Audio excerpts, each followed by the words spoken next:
On November 20th, 1947, inside the incense-filled grandeur of Westminster Abbey, Lieutenant Philip Mountbatten stood at the altar waiting to marry the future Queen of England. The world saw a fairy tale of diamonds and rebirth, a dazzling signal that the British monarchy had survived the war, but to the trained eye, the groom's side of the church revealed a brutal, silent void. Philip stood almost entirely alone.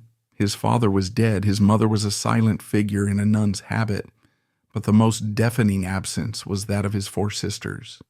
The women who had raised him wiped his tears and acted as the emotional scaffolding of his fractured childhood.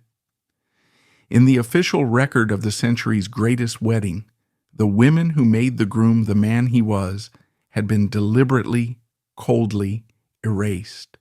Hundreds of miles away, in a freezing castle in the defeated heart of Germany, the eldest of those erased sisters, Princess Margarita, huddled over a crackling wireless radio, straining to hear her brother say his vows. To the world, she was a pariah, the sister who had married a Nazi, a toxic stain that had to be scrubbed from the royal image to protect the crown. But to Philip, she was simply Margot, the second mother who had saved him when they were refugees sleeping in orange crates. This is the untold anatomy of that betrayal, the tragedy of a woman born a great-great-granddaughter of Queen Victoria, who was forced to pay for the sins of her husband with the loss of her brother. A ghost story about a princess who was sacrificed so the monarchy could survive. The roots of Margarita's tragedy were sown in a world that now seems as distant and mythical as Atlantis. She was born on April 18, 1905, at the Royal Palace in Athens, the first child of Prince Andrew of Greece and Denmark and Princess Alice of Battenberg. Her birth was not just a family event. It was a geopolitical affirmation. Her lineage was a tapestry woven from the most powerful dynasties on earth. Through her father, she was a princess of Greece and Denmark, a scion of the House of Glucksburg. Through her mother, she was a great-granddaughter of Queen Victoria, carrying the blood of the British Empire in her veins. She was British, German, Russian, and Danish all at once, a living embodiment of the international cousinhood that ruled Europe before the guns of August 19th, 14 shattered the peace. Her early childhood was a sun-drenched idyll of lemon groves, Aegean breezes, and the scent of pine and dust. It was a world where cousins were kings and czars, where summer holidays were spent in the palaces of Hesse or the dachas of Russia, a gilded carousel of privilege that seemed like it would never stop turning. But beneath the surface of this Mediterranean paradise, the rot was already setting in. The Greek monarchy was not a solid, ancient institution like the British throne. It was a fragile import, a foreign plant grafted onto volatile soil. The Greek royal family was constantly teetering on the edge of revolution, their hold on power dependent on the shifting tides of military loyalty and the whims of the great powers. Margarita was not raised in the stable, stony silence of a Windsor castle or a Buckingham palace. She was raised in a state of constant high-wire anxiety. From her earliest memories, she learned that the cheers of the crowd could turn to jeers in the blink of an eye, that a palace could become a prison overnight. She was a child of the sun, yes, but she was also a child of the suitcase, born with the instinctive wariness of the exile in waiting. The first major crack in the porcelain of her life appeared with the outbreak of the First World War, but the true trauma, the event that would define her resilience and haunt her nightmares, struck in 1922. Margarita was 17 years old, a sensitive, watchful girl on the cusp of womanhood, old enough to understand the terror in her mother's eyes, but too young to do anything about it. Greece had engaged in a disastrous, hubristic war with Turkey, a campaign that ended in the catastrophic burning of Smyrna and the rout of the Greek army. The country needed a scapegoat. The revolutionary government turned its eyes toward the royal family, and specifically toward the commanders who had led the troops. One of those commanders was Margarita's father, Prince Andrew. In the autumn of 1922, the nightmare scenario became reality. Prince Andrew was arrested by the revolutionary court. He was not treated as a prince of the blood. He was treated as a traitor. He was subjected to a show trial, charged with disobeying orders and abandoning his post, charges that were largely fabricated to satisfy the bloodlust of a humiliated nation. For weeks, Margarita lived in a state of suspended terror. The family was held under house arrest. The windows shuttered against the hostile crowds.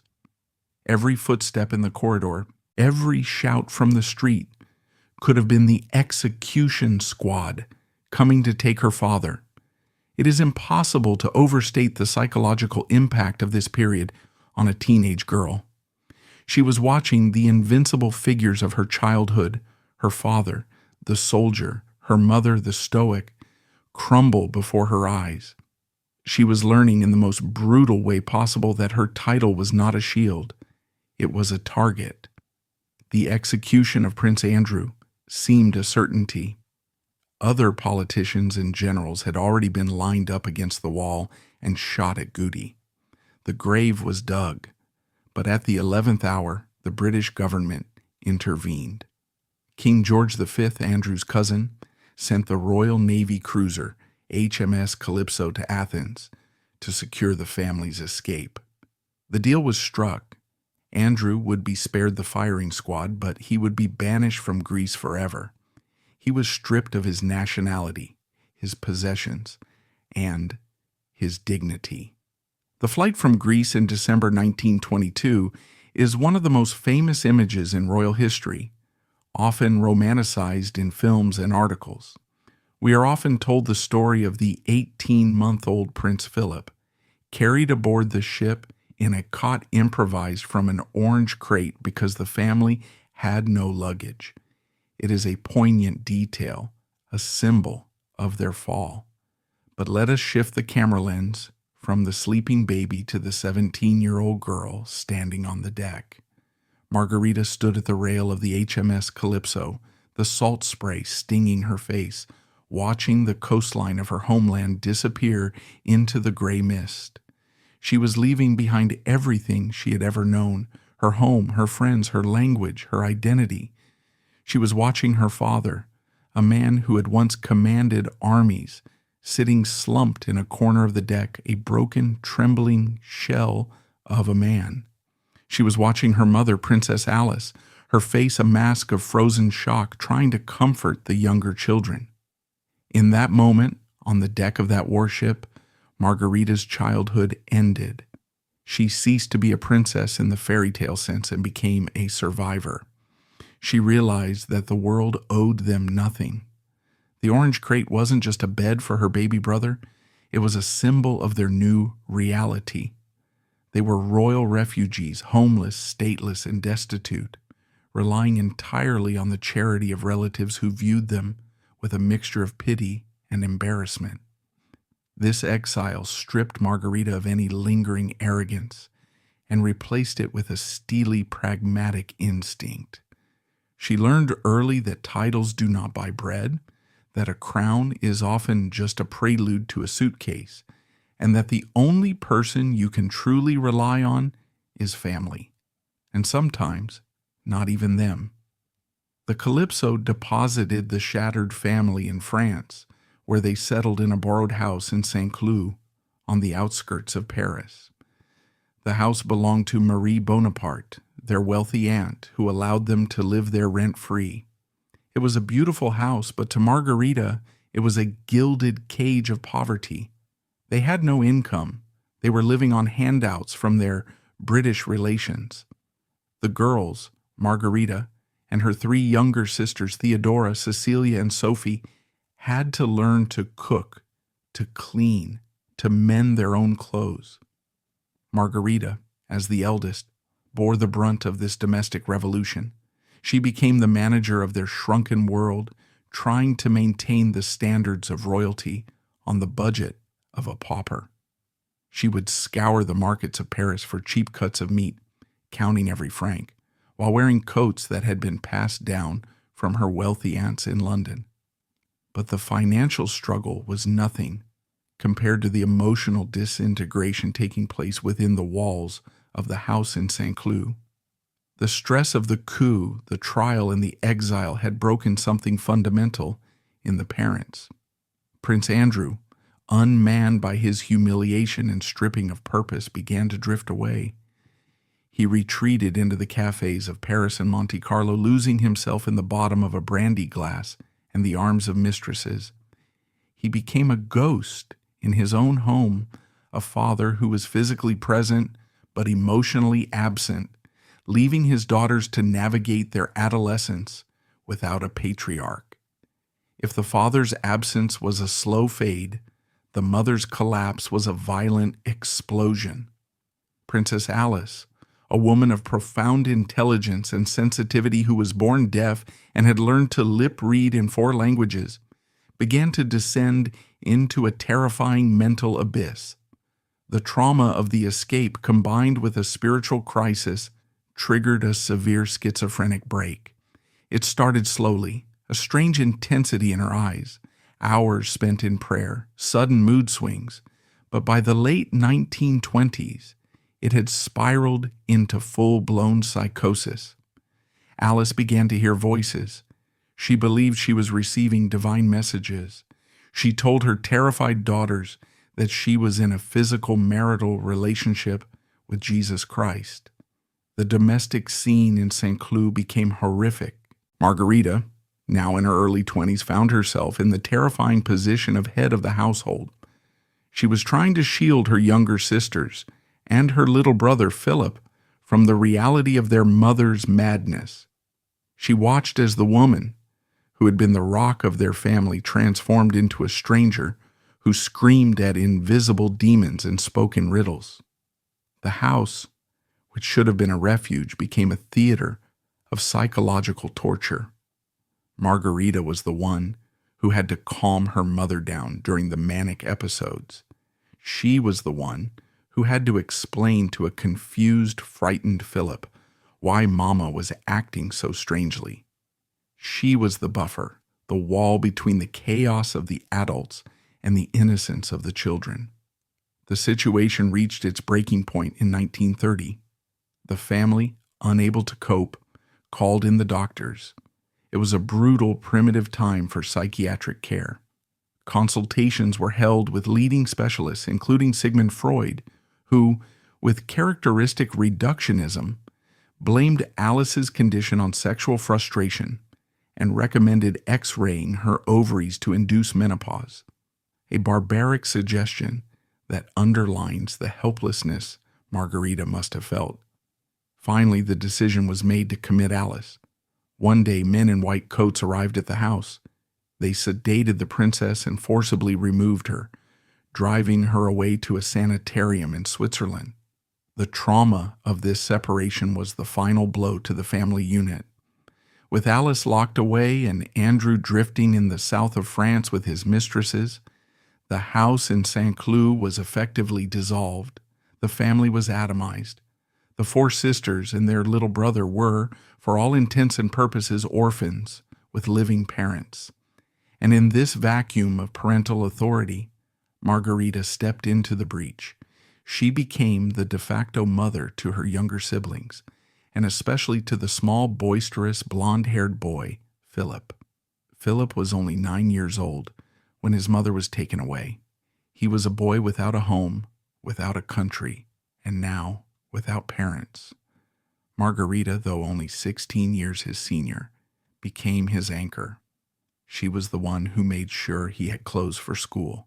She was the one who wrote him letters. She was the one who tried to instill in him a sense of pride in his heritage, despite the wreckage that surrounded them. The bond formed between Margarita and Philip in these years was not the typical bond of siblings. It was forged in the fire of shared survival. They were the survivors of a shipwreck, clinging to each other in a stormy sea.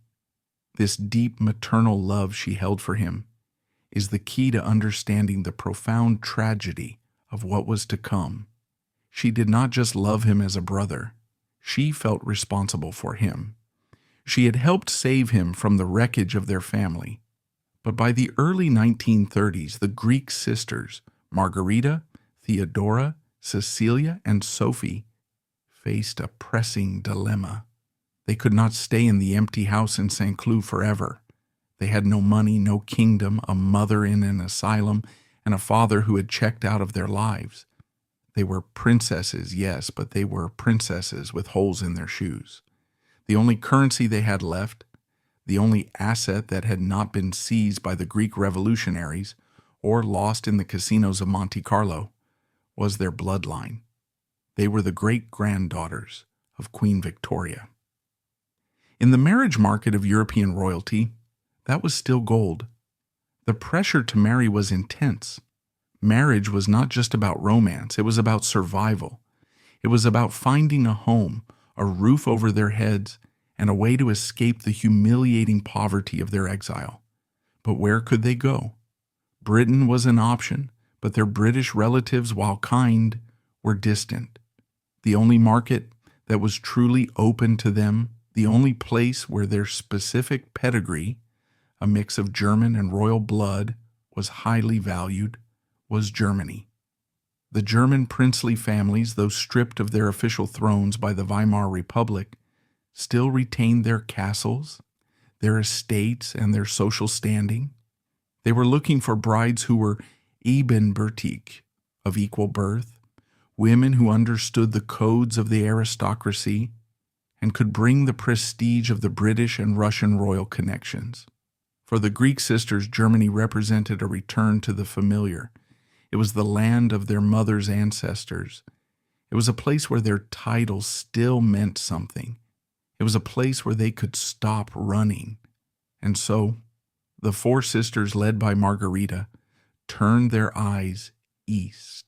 They looked toward the castles of Hesse, Baden, and Hohenlohe.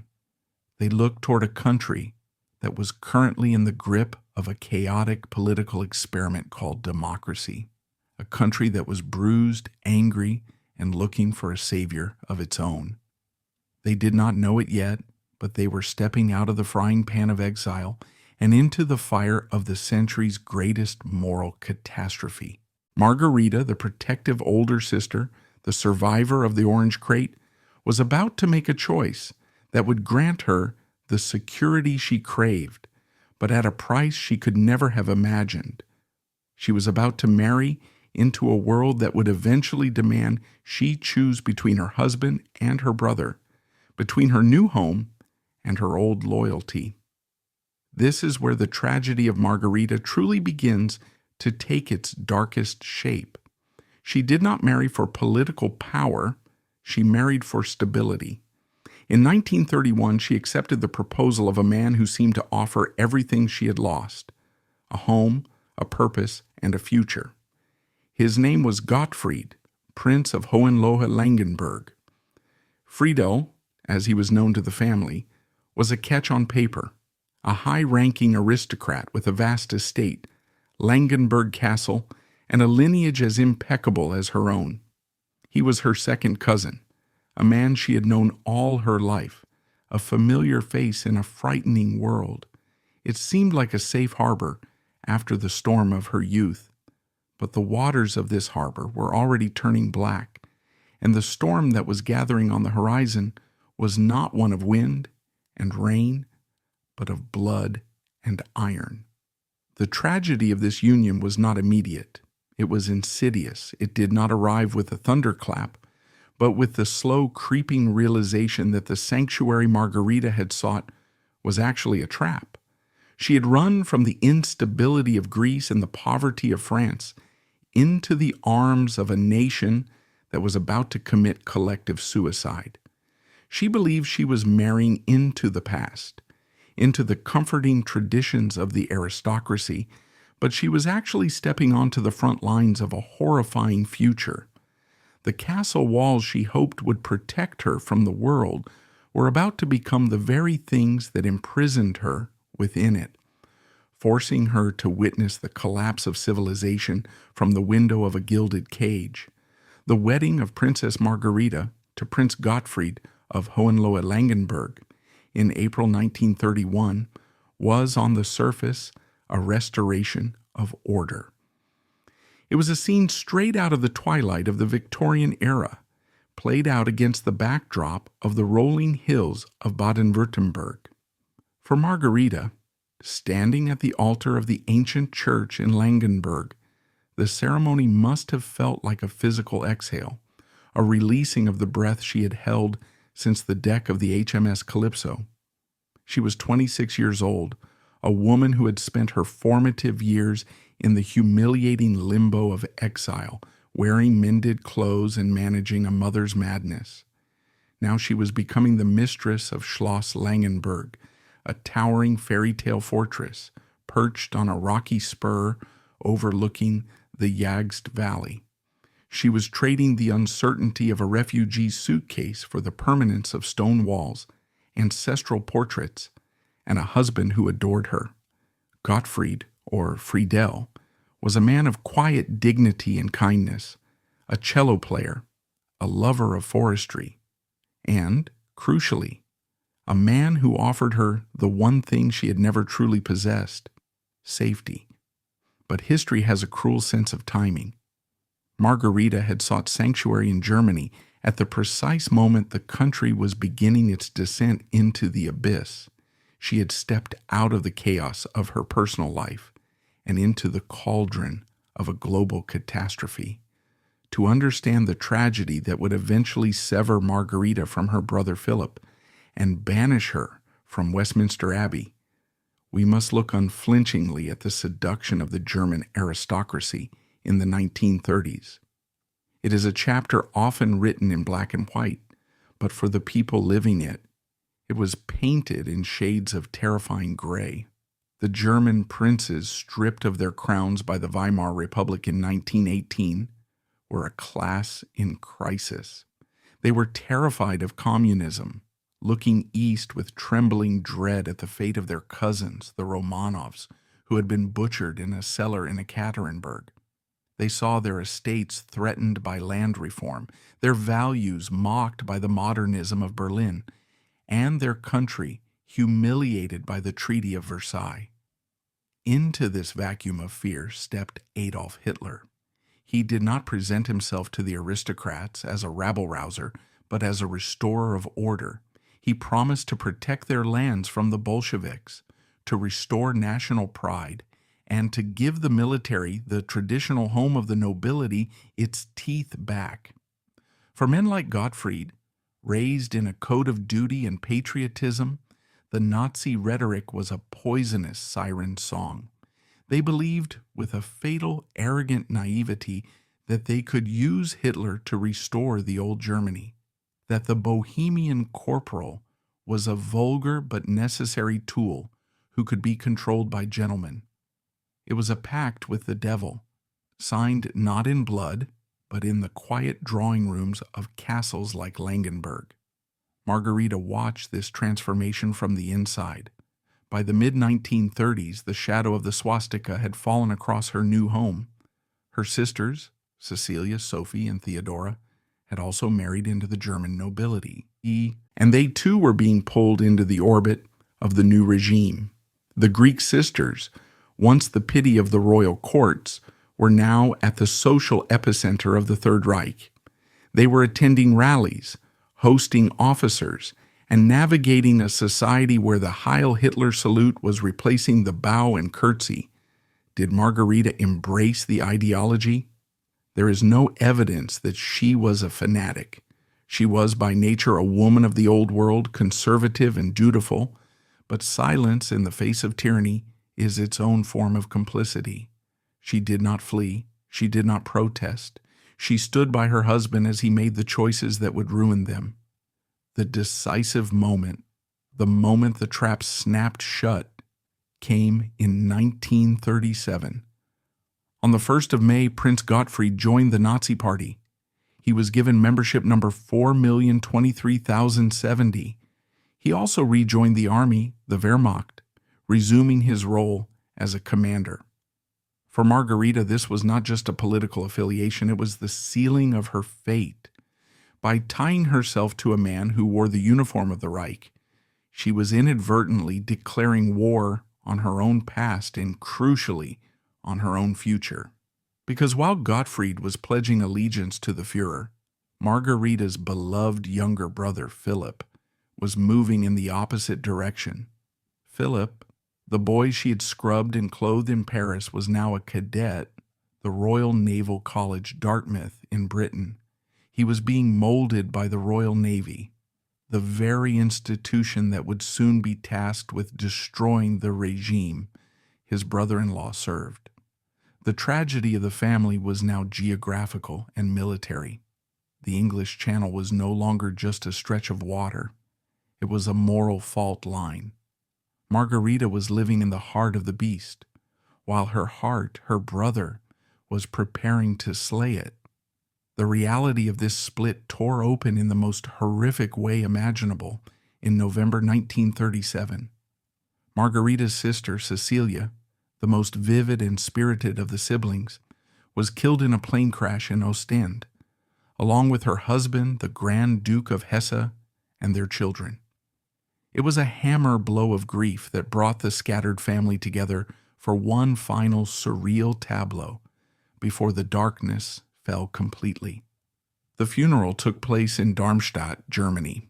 It is a scene that looks like a hallucination to modern eyes. Walking behind the coffins through the cobblestone streets were two distinct groups of men.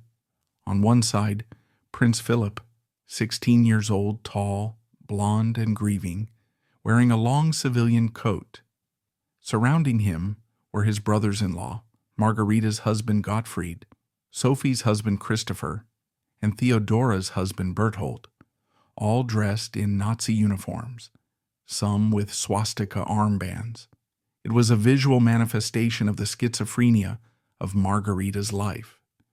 There was her darling brother, the future consort of the British Queen, walking in a procession dominated by the men who would soon be his enemies.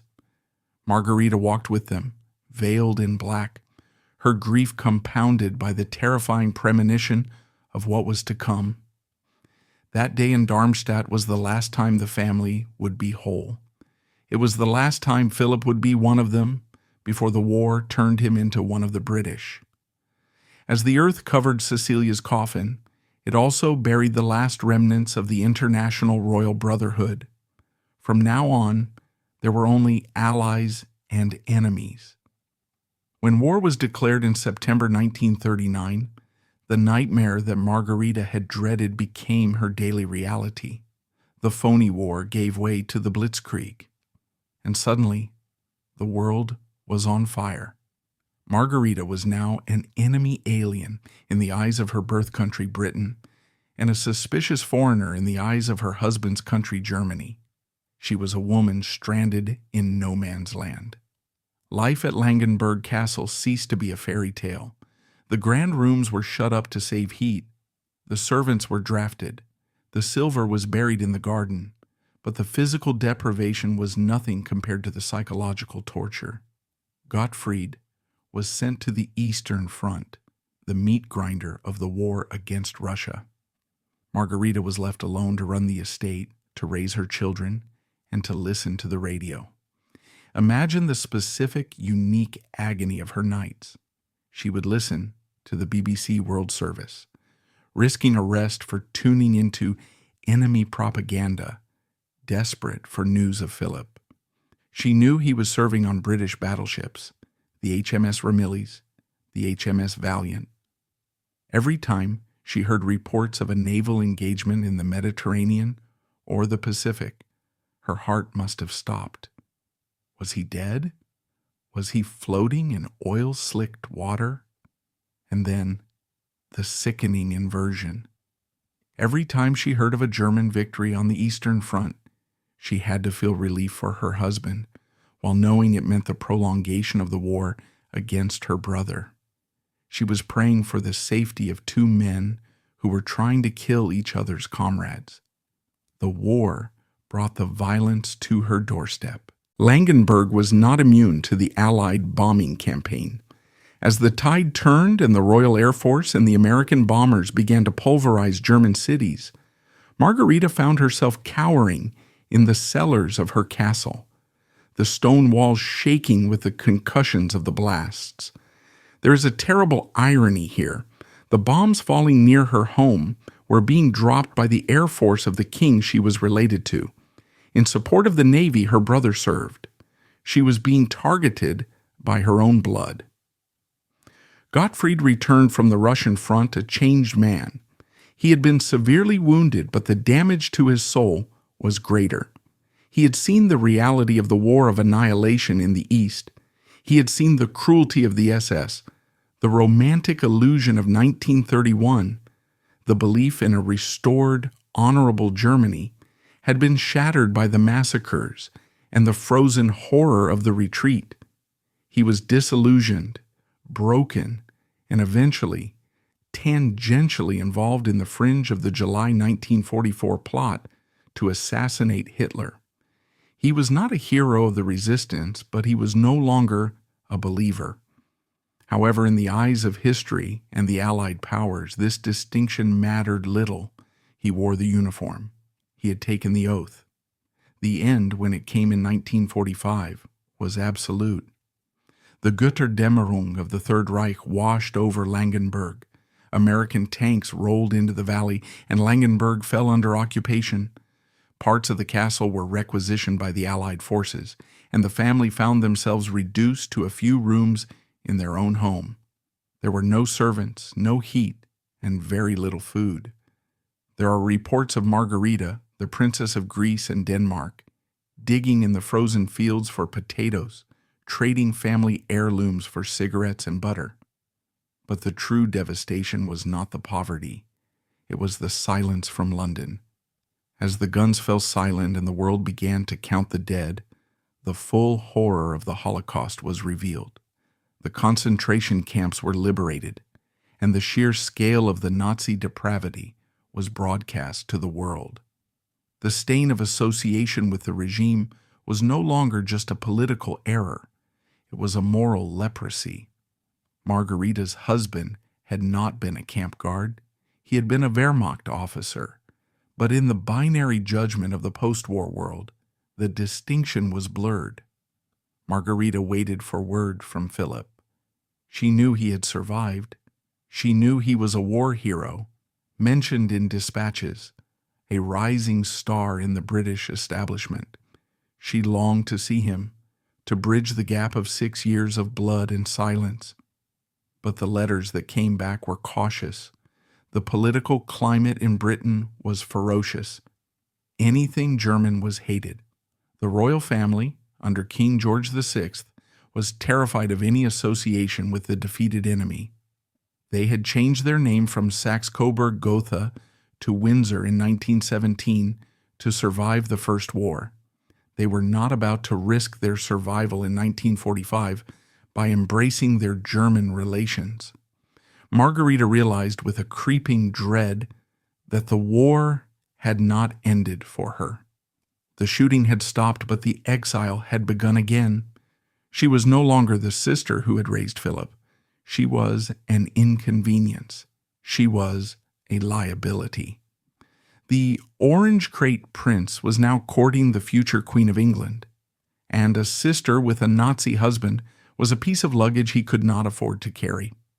The stage was set for the final betrayal, the moment when the geopolitics of the Cold War would reach into the heart of a family and tear it apart one last time. The wedding was coming. The invitations were being printed in London, and in the cold, ruined drawing room of Langenberg, Margarita waited for a letter that would never arrive. This waiting period was perhaps more agonizing than the war itself, for it was a war of nerves fought in the silence of a mailbox. While the physical rubble of Europe could be cleared, the moral rubble proved far heavier to shift. Margarita sat in the ruins of Langenberg, holding on to the fragile hope that blood would prove thicker than politics, that the boy she had raised would have the power to summon her back to his side. But she had underestimated the terrified pragmatism of the institution her brother was marrying into.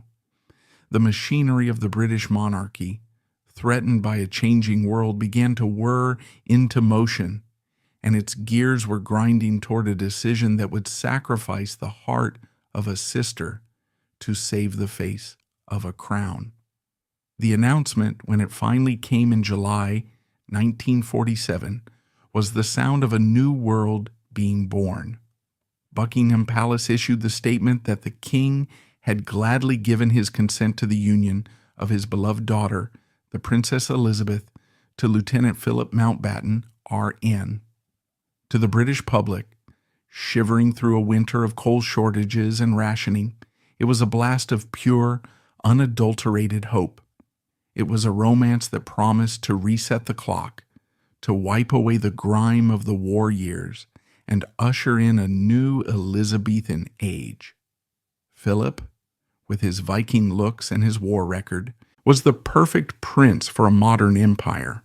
He was presented as a man without a past, a Mountbatten who had sprung fully formed from the deck of a British battleship, cleansed of his foreignness by his service to the king. But in the drafty corridors of Langenberg Castle, Margarita knew the truth that the palace press office was working overtime to suppress. Philip was not a man without a past. He was a man with a family, and that family was currently sitting in the ruins of the enemy's country. The months leading up to the wedding in November were a time of excruciating silence for Margarita. She waited. It is a specific kind of torture to wait for an invitation you know you deserve, yet fear will never come. She was his eldest sister. She was the woman who had bought his school clothes, who had comforted him when his mother was dragged away to the asylum, who had been the only constant female presence in his fractured childhood. By all the laws of blood and decency, she should have been sitting in the front row of Westminster Abbey. But the laws of blood were being rewritten by the laws of survival. In London, the grey men, the courtiers, the private secretaries, and the politicians were in a panic. The monarchy was popular, yes, but it was fragile. The country was still reeling from the horrors of the Blitz. The public hatred for Germany was visceral and absolute. The idea of 4 German princes, Margarita's husband Gottfried, Theodora's husband Berthold, Sophie's husband George William, and even the widower of Cecilia, walking down the aisle of the Abbey was a political impossibility. The newspapers, particularly the conservative press, were already sniffing around Philip's background, calling him Phil the Greek or the Teuton. To parade his sisters with their German names and their husbands, who had served in the Wehrmacht, would be to hand the Republicans a loaded gun. The decision was made in the cold, quiet rooms of the palace, likely with the heavy-hearted acquiescence of the king and the silent fury of Philip. The Greek sisters would not be invited. It was a surgical amputation. Philip was to be grafted onto the House of Windsor, but the roots that connected him to Germany had to be severed. The letter that finally arrived at Langenberg was not an invitation. It was a diplomatic rejection slip. One can imagine the scene when Margarita read it. There would have been no screaming, no throwing of vases. She was too royal for that. There would have been only a stiffening of the spine, a tight, polite smile, and a retreat into the privacy of her bedroom to weep for the brother she had lost to the crown. November 20th, 1947 arrived. In London, the bells of Westminster Abbey pealed out across a city that had suspended its grim reality for a day of fairy-tale splendor. The streets were lined with thousands of people waving Union Jacks. Inside the Abbey, the air was thick with the scent of incense and privilege. The bride was radiant in a dress inspired by Botticelli, a symbol of rebirth. Philip looked like a Norse god in his naval uniform. But hundreds of miles away, in the heart of Germany, the atmosphere was very different. Margarita and her sisters, Theodora and Sophie, had gathered at Marienburg Castle, the home of the Hanovers, to mark the occasion.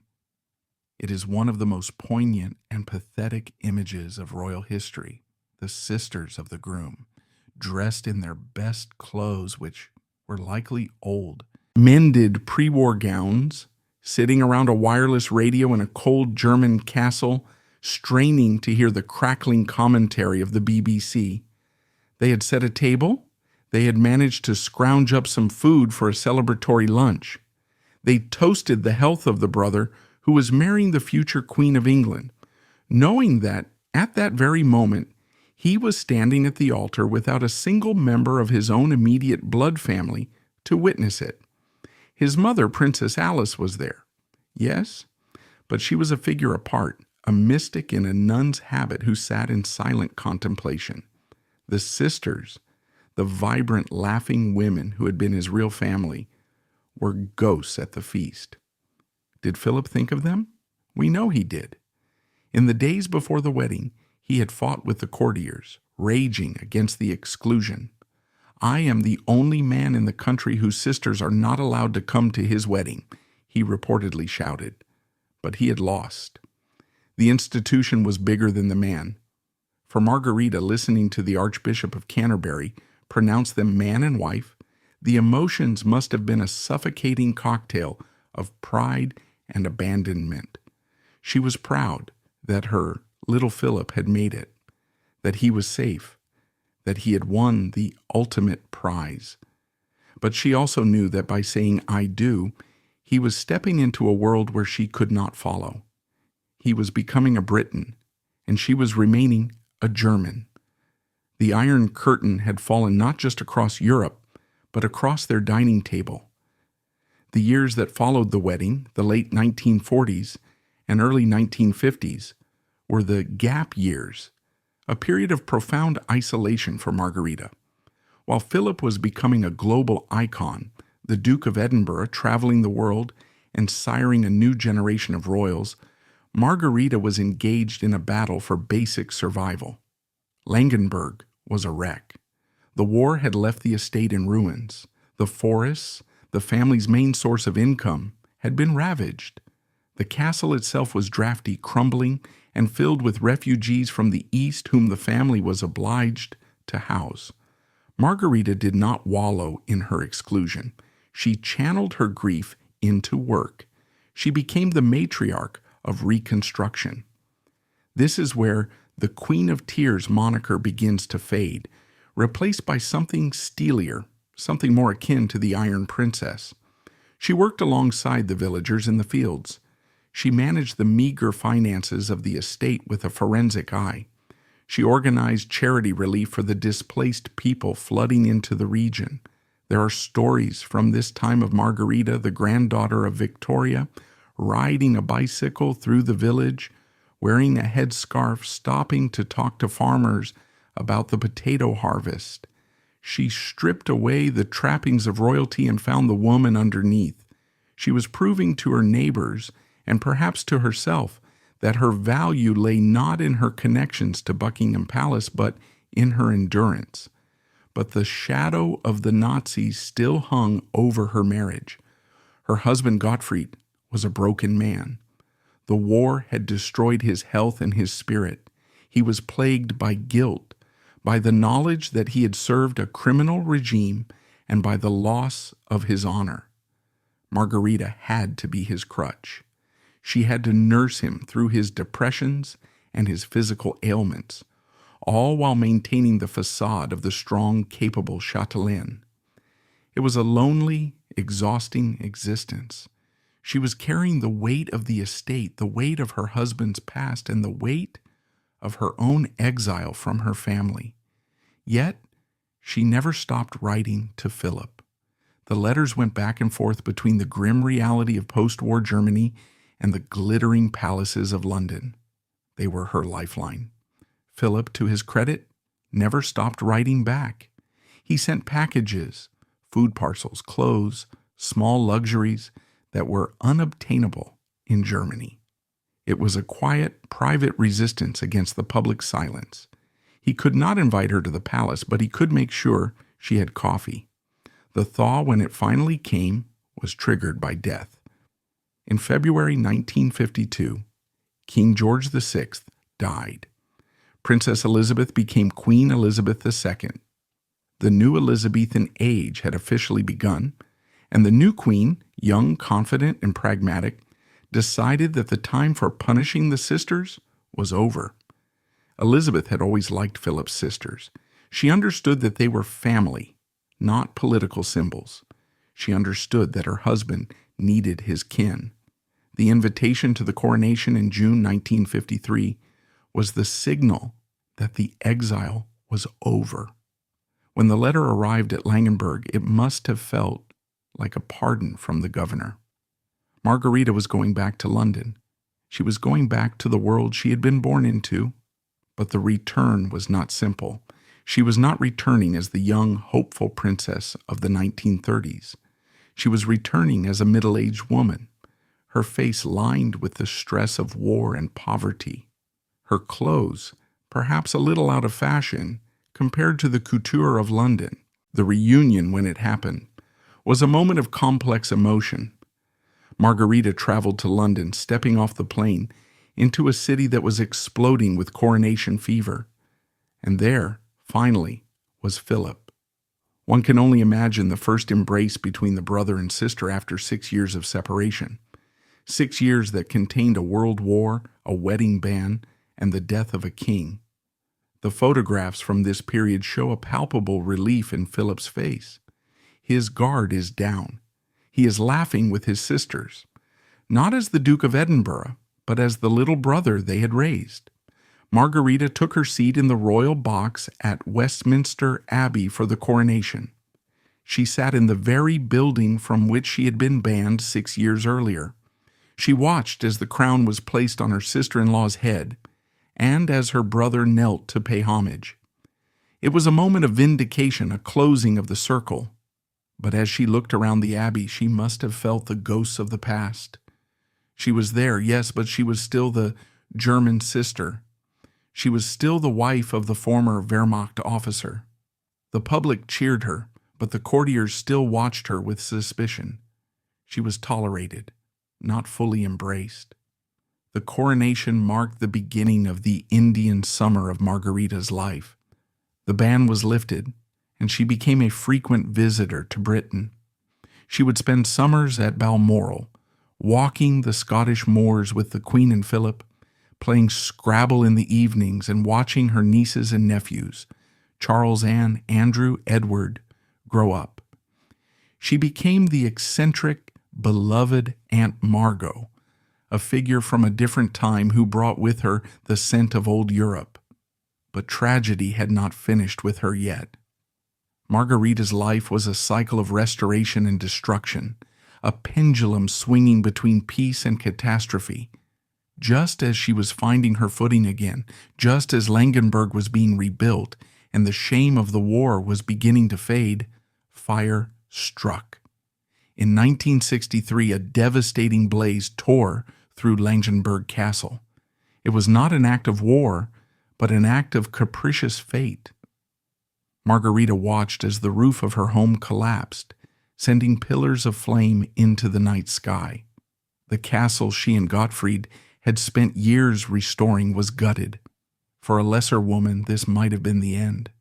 To survive the revolution in Greece, the exile in Paris, the madness of a mother, the Nazism of a husband, the bombing of a war, and the rejection of a brother, only to watch your home burn down in peacetime. It is almost comically cruel. But Margarita did not collapse. She stood in the courtyard, the heat of the fire on her face, and she began to plan the rebuilding. This was her true inheritance from Queen Victoria, an iron refusal to be beaten by circumstance. She sold family silver. She rallied the community. She started over again. By then, Gottfried was already gone. He had died in 1960, leaving Margarita a widow at 55. The fire did not break him. It tested her alone. She was now alone in the castle she was rebuilding. Her children were grown. Her brother was busy with the duties of the British state. She entered the final phase of her life, a phase defined by a quiet, dignified solitude. She became the keeper of the flame, the custodian of the memories. She was the one who knew the truth about the orange crate, the one who remembered the sound of her mother's voice before the madness took her, the one who knew the price that had been paid for the House of Windsor to survive. In the late 1970s, her health began to fail. She grew frailer, her visits to London less frequent. But the bond with Philip remained unbreakable. He would travel to Germany to see her, slipping away from his official duties to sit in the library at Langenberg, drinking tea with the woman who knew him better than anyone else on earth. They would speak in a mixture of German, English, and French, the private language of their lost childhood.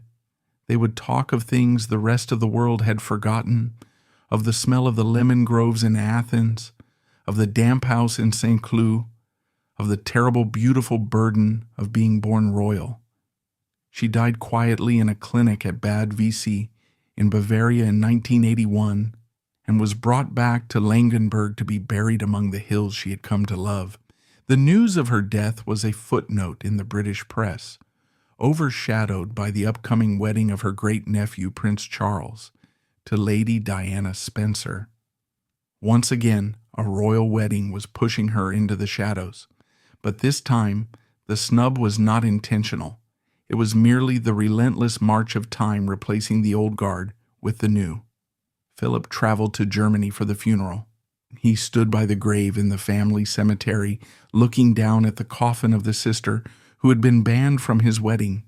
It was a moment of profound symmetry. In 1947, she had been absent from his greatest joy to save his reputation. In 1981, he was present at her final rest, no longer caring about reputation, only about love. He was the last survivor of the orange crate generation. As the earth fell on Margarita's casket, it buried the last witness to the struggle that had forged the modern Duke of Edinburgh. Margarita of Greece and Denmark was not a figure who shaped history with treaties or battles. She shaped it with endurance. She absorbed the shocks of the 20th century into her own body so that others didn't have to. She was the shock absorber for the dynasty. She was the woman who stood still and took the blow so that her brother could keep moving forward. Her life was not a tragedy of errors. It was a tragedy of duty. She did what was asked of her, whether it was managing a mad mother, supporting a flawed husband, or disappearing for the sake of a monarchy. So how should we remember her? Not as the Nazi sister. That is a label of convenience, a lazy shorthand for a life of immense complexity. We should remember her as the sister of silence, the woman who sat by the radio in 1947 and chose not to speak, not to complain, not to destroy the brother she loved. In that silence, in that refusal to put her own ego above the survival of the family, lies a heroism that is rarer and harder than any charge across a battlefield.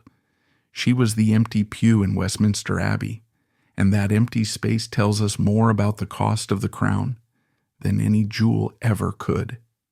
However, the story does not end with the closing of the hymn books or the fading of the funeral procession. To leave Margarita there, as a mere footnote of exclusion, is to leave the autopsy unfinished. Her death was not just the end of a life, it was the beginning of a silence that would echo through the House of Windsor for decades. A haunting vibration felt by every outsider who tried to marry into the firm.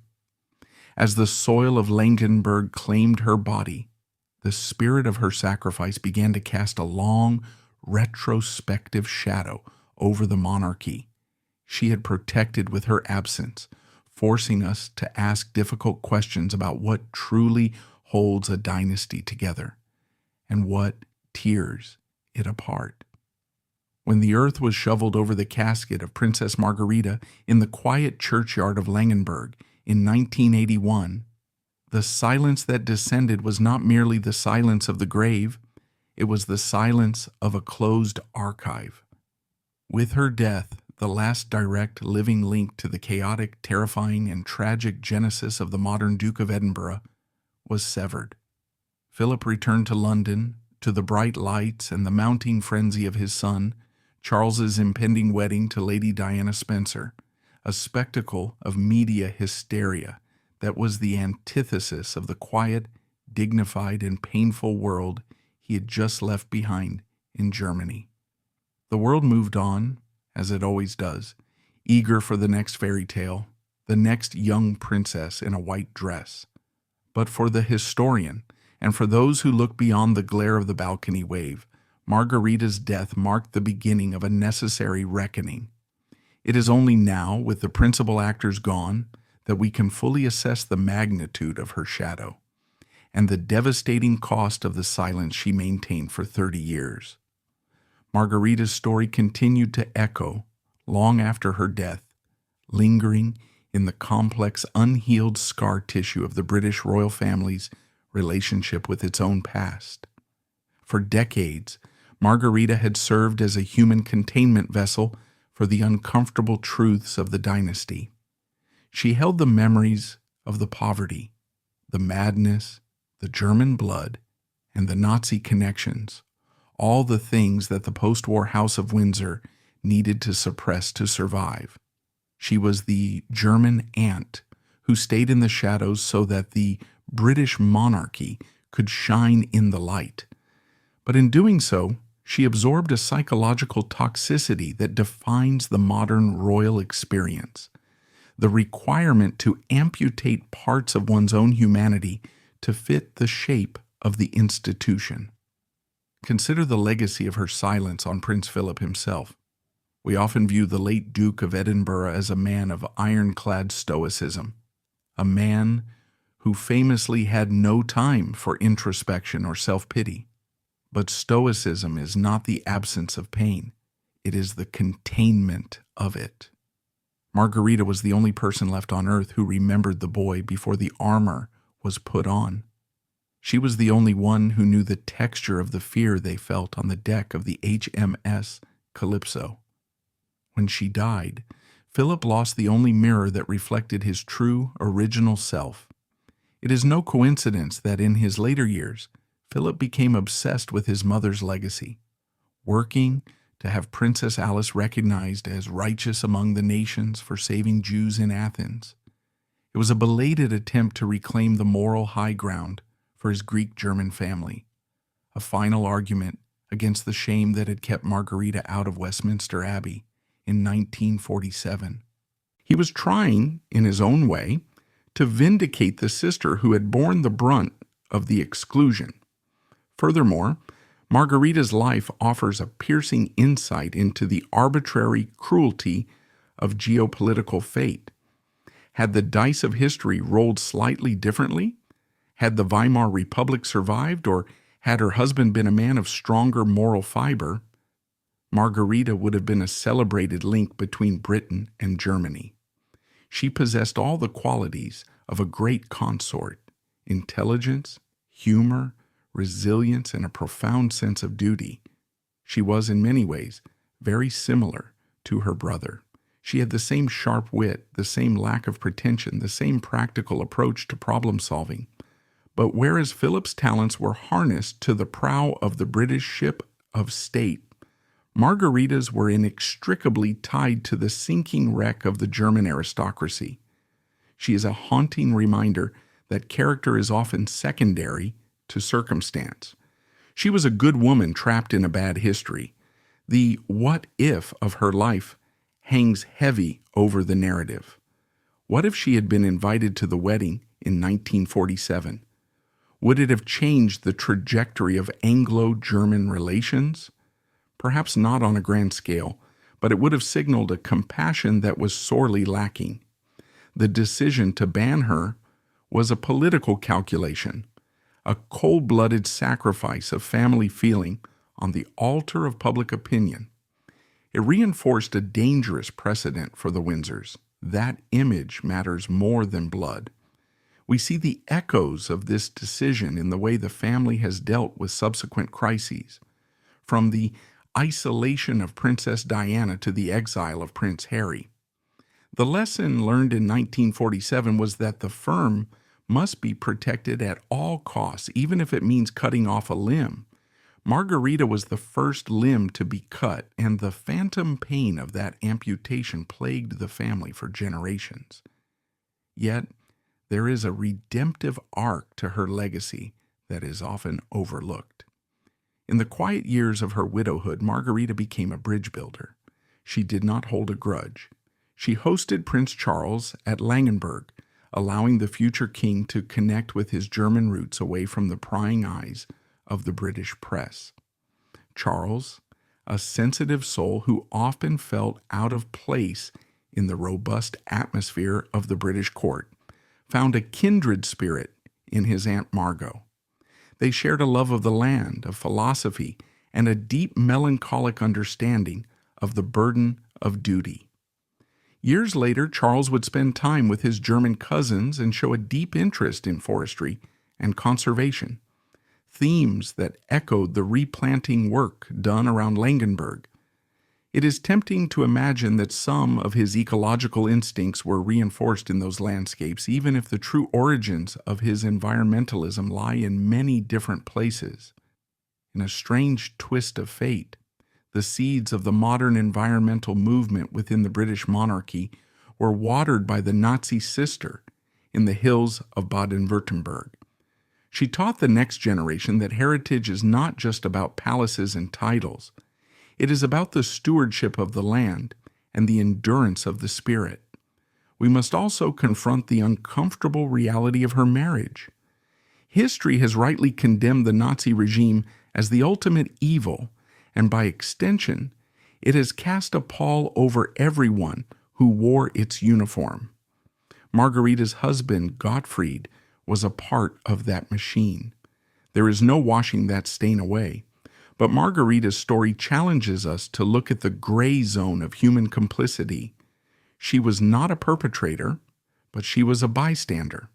Her tragedy forces us to ask the terrifying question, what would we have done if we were raised in a culture of unquestioning duty, married to a man we loved, and living in a dictatorship that punished dissent with death? Would we have been heroes? Or would we, like Margarita, have simply tried to keep our heads down, protect our children, and survive? Her life strips away the comforting delusion that we are all naturally brave. It reveals the frightening banality of survival in a totalitarian state. She was not a villain.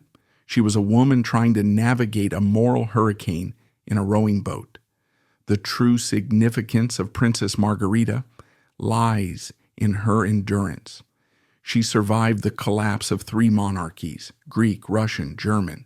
She survived the loss of her fortune, her home, and her status. She survived the mental illness of her mother and the infidelity of her father. She survived the bombing of her castle and the burning of her legacy. And through it all, she maintained a dignity that was almost superhuman. She refused to become bitter.